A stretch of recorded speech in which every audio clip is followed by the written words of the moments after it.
Hello students, Mr. John here with Chapter 11, Lesson 3, Part 1.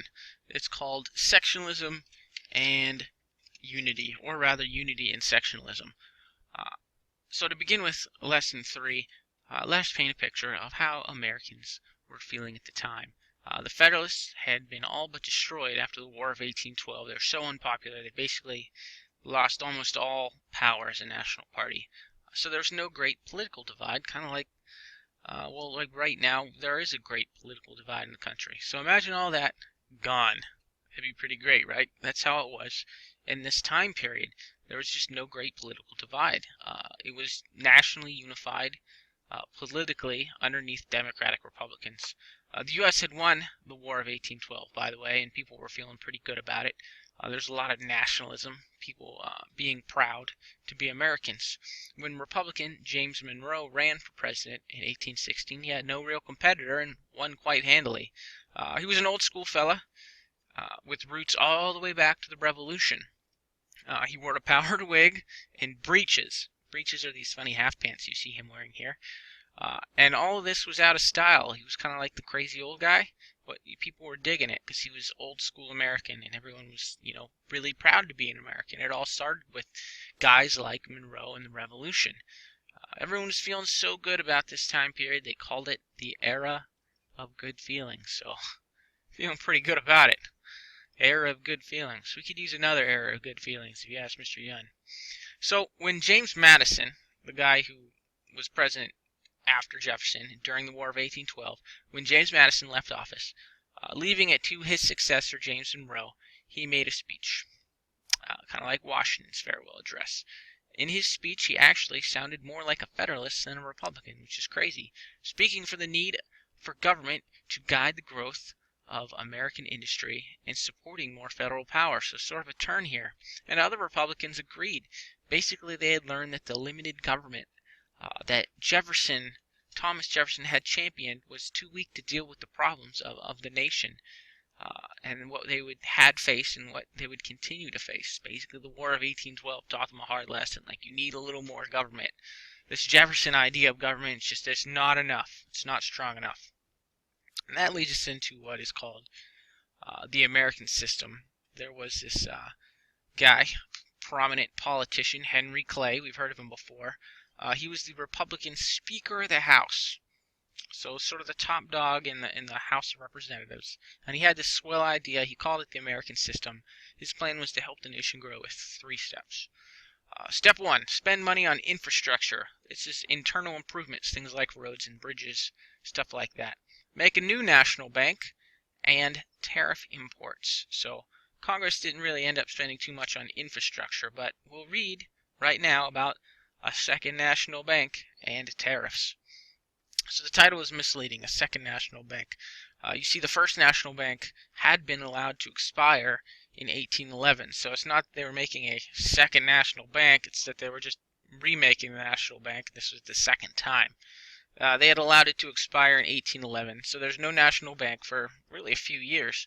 The state banks had kind of taken over the jobs, and they had acted unwisely. They put too much money in circulation and lent too much money out, and they were basically causing inflation, which meant the worth of a dollar was less. So although a dollar used to buy you 4 gumdrops, now it only bought you 2 gumdrops. It had less purchasing power.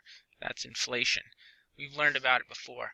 So the Second National Bank of the United States was created, and it restored order to the money supply, so decreasing inflation, and the government once again had a nifty nice place to put its money. The competition is fierce. This is where we get into tariffs. You will recall that the Industrial Revolution began in Britain, and it didn't even make its way stateside until Samuel Slater memorized all those plans and brought them over and started making his own machines. Those machines were secrets. The only way he could get it out was to just memorize it. No charts or diagrams. So this means because Britain had a leg up, all more industry, they were more advanced, they had a leg up on us in industry and technology, and basically they could create better goods cheaper and faster.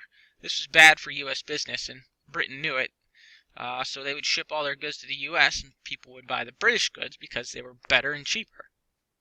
So to help American businesses out, Congress passed a series of tariffs in 1816, 1818, and 1824, each one getting the tariffs a little higher. And the cost of these increased tariffs would they wouldn't be paid by the company wouldn't eat it, they would just raise the price of the goods, and that would be passed on to the consumer. This was good news for American manufacturers, mainly located in the Northeast.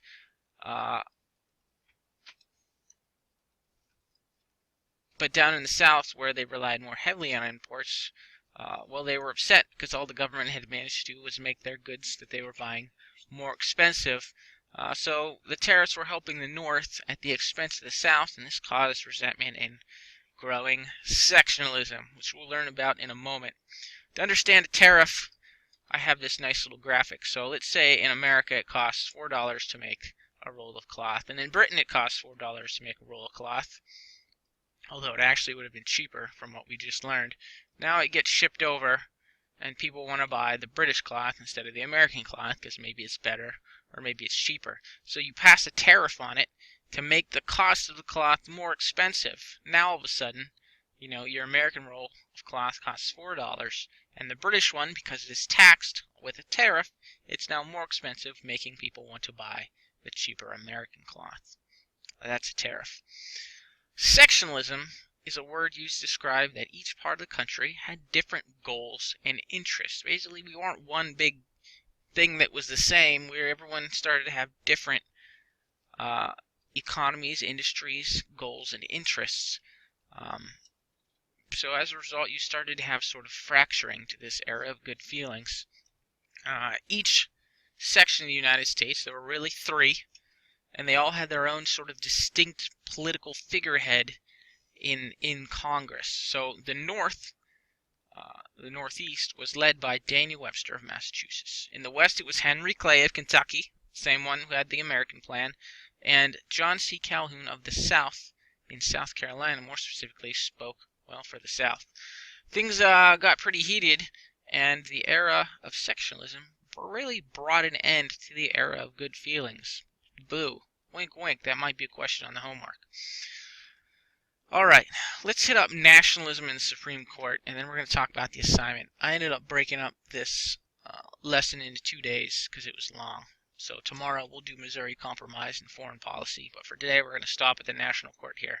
So the power of the federal government was growing. This trend continued in the Supreme Court throughout the first quarter century of the 1800s, with a number of Supreme Court decisions favoring the federal government over state governments. Let's take a quick gander at three major decisions, and then call it a day.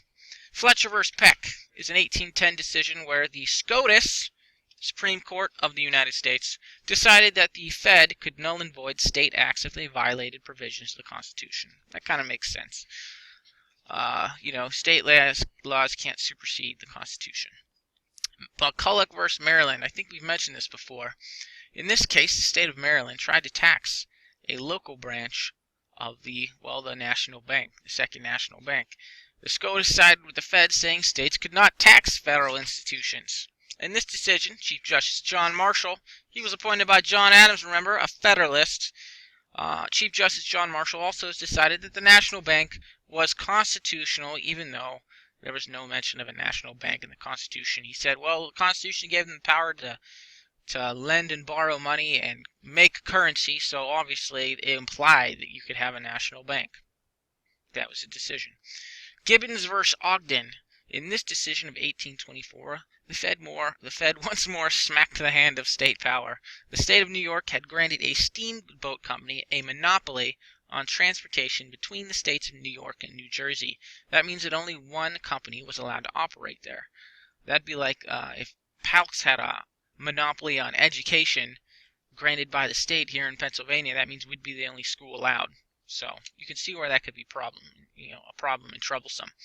So New York had granted this steamboat company a monopoly on travel between New York and New Jersey, and the SCOTUS basically told New York that only the Congress had the powers to regulate interstate commerce, or basically trade and business between states. So they smacked that down. They didn't let them keep the monopoly.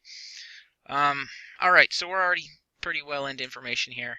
So we're going to call it here. Let's move on to the assignment, and then tomorrow we'll do the second half, and they'll have its own assignment, and then we'll do a study day in the test. Alright, so please answer these questions using complete sentences.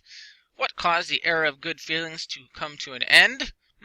Might have been a word that began with S that rhymes with exceptionalism. And why did the South dislike the tariffs placed on imports? I know I mentioned that specifically, and you can figure it out. Complete sentences, please. 10 points. Check that grammar and punctuation. That's all for today. If you need anything, please shoot me a message, give me a call, whatever. I'm here for you. Have a great day.